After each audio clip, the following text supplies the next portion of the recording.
শাসক দল তাদের মাফিয়ারাজ, তাদের অর্থ, প্রশাসনকে ব্যবহার করে যখন নির্বাচিত জনপ্রতিনিধিদের ভাঙিয়ে নিয়ে দলকে পুষ্ট করে, তখন এটা গণতন্ত্রের পক্ষে অত্যন্ত লজ্জা।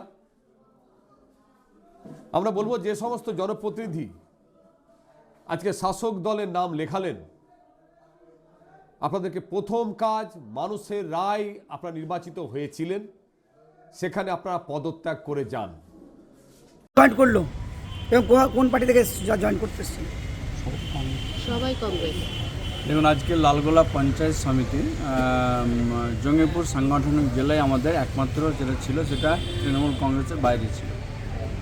আজকে কংগ্রেস থেকে সমস্ত নাই, আপনার আজকে সভাপতি সহ আরও একাধিক সদস্যকে নিয়ে তৃণমূল কংগ্রেসের বোর্ড গঠন হতে চলেছে।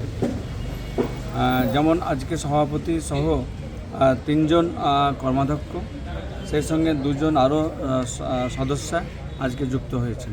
তো এনারা যে যুক্ত হয়েছেন, তো এনাদের পরিবার রয়েছে, এনাদের মানে ফলোয়ার্স রয়েছে, সঙ্গী সাথী রয়েছে, কাজে সকলকে নিয়ে তিনারা তৃণমূল কংগ্রেসে যুক্ত হলেন, জয়েন করলেন। আমি তৃণমূল কংগ্রেসের সাংগঠনিক জেলা সভাপতি হিসেবে, সাংসদ হিসাবে আমি সকলকে কৃতজ্ঞতা জানাই। এবং তারা কোন পার্টিতে ছিলেন? কংগ্রেস পার্টিতে ছিল।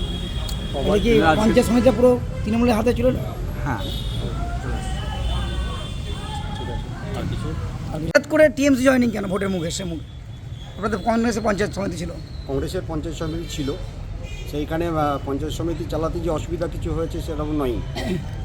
রাজ্যের সুপ্রিমো মুখ্যমন্ত্রী আমাদের দিদি মমতা বন্দ্যোপাধ্যায়ের যে উন্নয়ন, সেই উন্নয়নেই আমরা সামিল হয়েছি। কারণ আমাদের অনেক সময় এমপি সাহেব, এমএলএ সাহেবদের ডাকে অনেক সময় ডেকেছেন, তাই এই কাজের যে অগ্রগতি, লালগোলাকে আমরা উন্নয়নের শিখরে নিয়ে যাব। পঞ্চায়েত সমিতি, এমএলএ, এমপি সাহেব সকলের মিলেই যে আমরা কাজ করতে পারবো একসঙ্গে, সেই কাজের জন্যেই আমরা কিন্তু এখানে যোগদান করলাম। কারো প্রতি কোনো অভিযোগ, অনুযোগ কিছু নেই, অভিমানও নেই।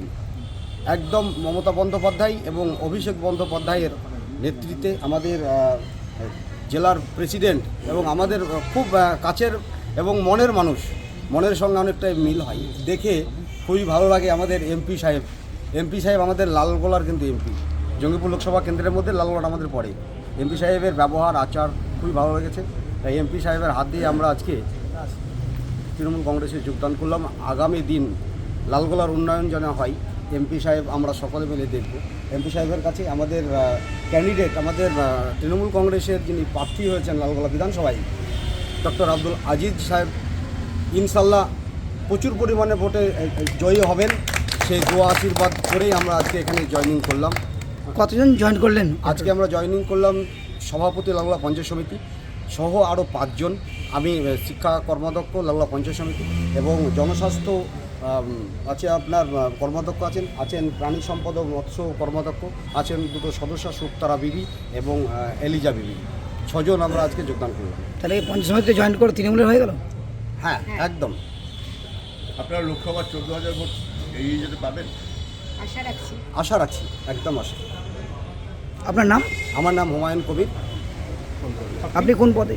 আমি লালগোলা পঞ্চায়েত সমিতির শিক্ষা কর্মাধ্যক্ষ। এতদিন আজ পর্যন্ত, মানে 10 মিনিট আগা পর্যন্ত রামচন্দ্রপুর গ্রাম পঞ্চায়েতের মধ্যে আমি ওয়ার্কিং প্রেসিডেন্ট ছিলাম কংগ্রেসের। আজ থেকে আমি তৃণমূল কংগ্রেসের। দল যে দায়িত্ব আমাকে দেবে, সেই দায়িত্ব আমি বহন করব। Thank you. কাজ যাতে আমি ভালোভাবে সুষ্ঠুভাবে করতে পারি। আমি জনগণের প্রতিনিধি, দায়িত্ব থাকে জনগণের উন্নয়নমূলক কাজ করার।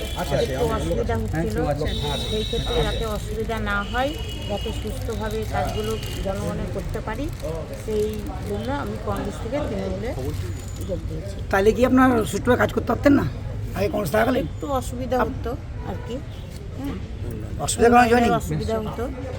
এবার আশা করি আর অসুবিধা হবে না, যেহেতু দাদা হাত হয়েছে এবং